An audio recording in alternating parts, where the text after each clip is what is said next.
Hi guys, so this is how my garden looks now.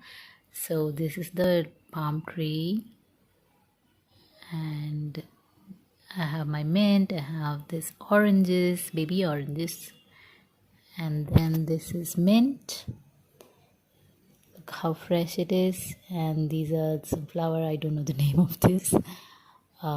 Beautiful, just starting to get new ones.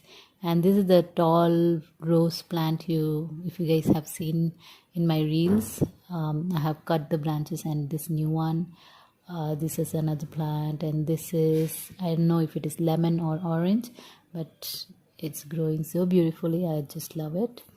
And this one is the aloe vera, which you must have seen in the previous one. It was just about to die, and now look at how beautiful it is. And this is another palm tree.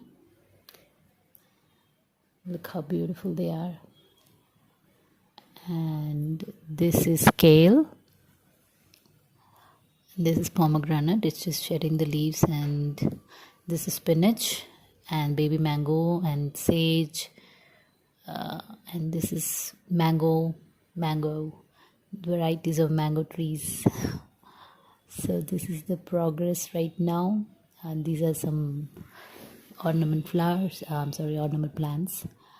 And this is another balcony where we have rose, the same old rose, we have kept. And this is another plant, I don't know the name.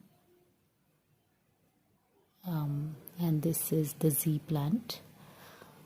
So these are the plants I have right now, and indoors also I have few money plants and stuff, and they are really beautiful. I'll keep you guys posted.